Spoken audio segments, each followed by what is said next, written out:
Meus caros amigos, irmãos em Cristo, no vídeo anterior, falando sobre liturgia, eu lhes expliquei que na celebração da Santa Eucaristia, porque quando falamos em liturgia, temos que entender que nem todas as ações litúrgicas têm a mesma importância.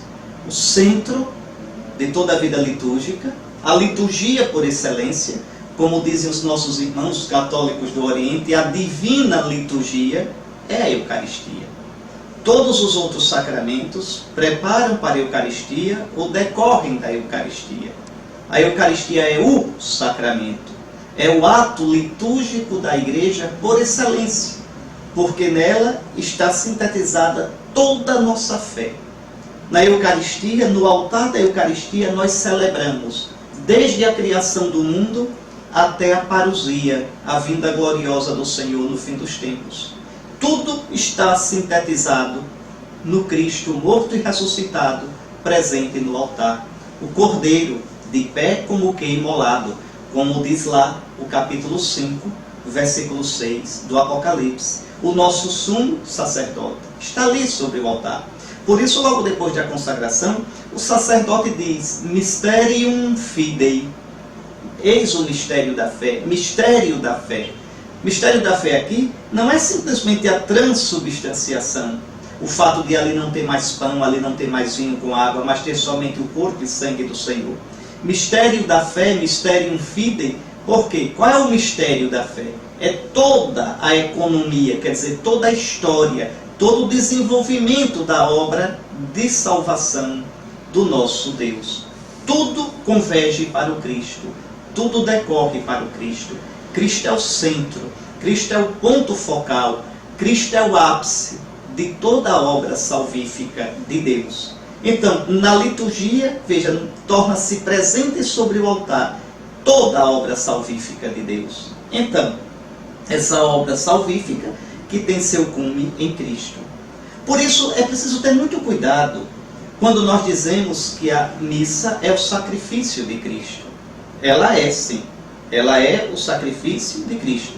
Esta sempre foi a fé da Igreja, desde São Paulo. Desde São Paulo. Toda vez que se come que comeis deste pão e bebeis deste cálice, se anunciais a morte do Senhor até que Ele venha. Isso aparece nas narrativas dos sinóticos, quando nos contam a instituição da Eucaristia na ceia do Senhor, na ceia derradeira. Essa ceia, ela se dá num contexto sacrificial.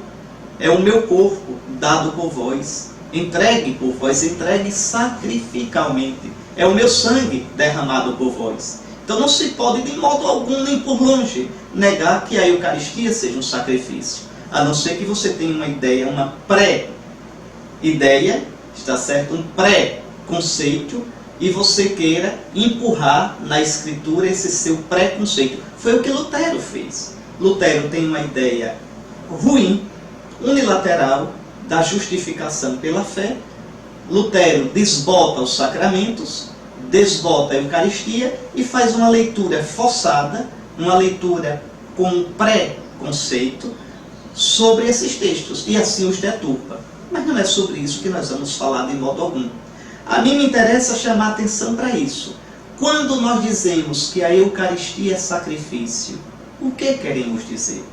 Às vezes eu vejo no Facebook, nas redes, uma fotografia de Cristo.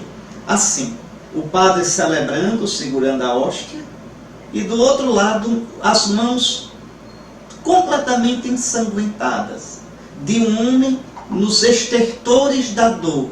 Veja, que é o Cristo segurando com o padre. E diz assim: você, quando vai à missa, vai ao Calvário. Isso está certo? Não. Não, isto não é a fé católica. Não é e nunca foi. Cuidado, cuidado. Então, aqui aparece uma compreensão errada, uma compreensão xoxa, uma compreensão estreita do que seja sacrifício. Como eu expliquei no outro vídeo, o primeiro desta série sobre liturgia, Cristo ofereceu o seu sacrifício ao Pai em toda a sua existência. Veja, em toda a sua existência, desde a sua encarnação no ventre da Virgem até a sua morte e ressurreição. O Pai acolhe este sacrifício, esta vida sacrificial, derramando sobre ela o fogo do Espírito Santo e glorifica o Cristo. Como se encontra o Cristo agora? Como se encontra? Se acabando de dores? Não, não. Todo ensanguentado nos estertores da morte? Não. Imolado, uma vez por todas, já não morre. Morto, vive para sempre. Isto diz a liturgia. Como é que se encontra o Cristo? Ele é aquele cordeiro de pé, como que imolado. Nunca esqueçam isso. O Cristo que preside a missa, o Cristo que se oferece na missa é aquele que está no céu, imolado e ressuscitado. Para sempre, Cristo se encontra vítima gloriosa, vítima pascal. Veja, vítima pascal. Cristo se encontra no céu glorioso e se oferecendo. É por isso que mesmo depois de ressuscitado, apesar de ninguém reconhecê-lo mais, os apóstolos não reconhecem mais o seu corpo, a sua fisionomia, mas eles trazem as chagas, para dizer que o sacrifício continua, mas glorioso. É por isso que o autor da carta aos Hebreus diz que ele entrou no céu com o seu sangue, veja, com a sua vida derramada, para apresentar o Pai por nós. É por isso que o Apocalipse o apresenta de pé como que imolado. Então é esta vítima, Cristo é vítima? É, mas vítima gloriosa. Então aquele Cristo que está ali no altar é o Cristo imolado e glorificado. É uma imolação vitoriosa, é uma imolação gloriosa. O sacrifício de Cristo ocorrido há 2000 anos, agora está na glória, ungido, glorificado, e torna-se presente sobre o altar. É por isso que, veja, o Concílio de Trento vai dizer que a missa, em cada Eucaristia, se celebra o único sacrifício de Cristo. É o mesmo, o mesmíssimo, não é outro. Agora o estado é diferente, é incruento. Incruento por quê? Porque é glorioso. Se fosse uma repetição, então estaríamos dizendo que aquele sacrifício foi imperfeito.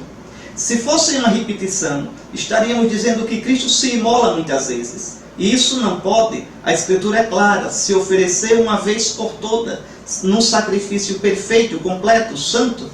Então não são várias vezes que ele se oferece, mas ele, uma vez por todas, à direita do Pai, imolado e glorificado, vai se tornando presente nos lugares e tempos deste mundo, da nossa história. Para quê? Para encher o mundo, para encher cada geração com a sua Páscoa vitoriosa, com o seu sacrifício pascal, para que nós entremos na sua oferta e através dele, no único Espírito, tenhamos acesso ao Pai. Então, quando vamos à missa, não vamos ao Calvário, hein? Cuidado! Quando vamos à missa, vamos participar do banquete do Cordeiro, como está no céu, daquelas miríades e miríades que ali diante do trono, vejam, o trono todo cercado pelos as 7 chamas que são o Espírito Santo, veja, presta o culto ao Pai pelo Cordeiro. A Eucaristia é o banquete pascal de Cristo, por isso o dourado na liturgia. O dourado significa a vida divina, a vida gloriosa, a vida transfigurada. Por isso, veja, seria errado pensar assim, Cristo foi tão simples, Cristo andou com uma túnica, e como é que o padre se paramenta com vestes que são preciosas? Não deve ser de esnobação, não deve ser um Fausto, né? Uma nobre simplicidade, mas uma nobreza, uma dignidade. Por que o dourado? Por que o incenso? Por que as velas? Por que o prostrar-se, o ajoelhar-se? Por que isto? Porque, veja, é a liturgia do Apocalipse. A liturgia da igreja é tirada do Apocalipse.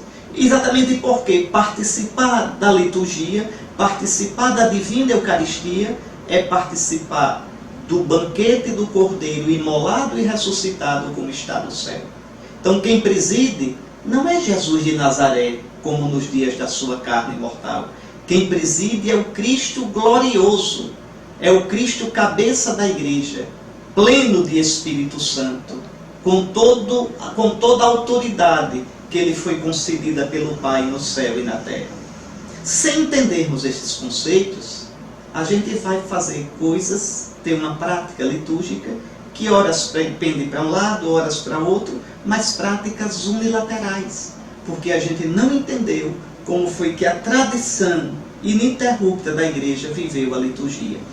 Em outros vídeos eu voltarei a conversar sobre estes vários aspectos da realidade litúrgica na Igreja de Deus.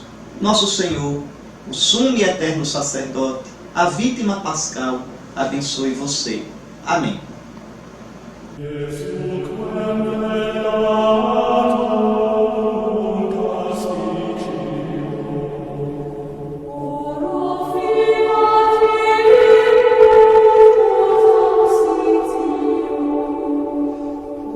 Amen.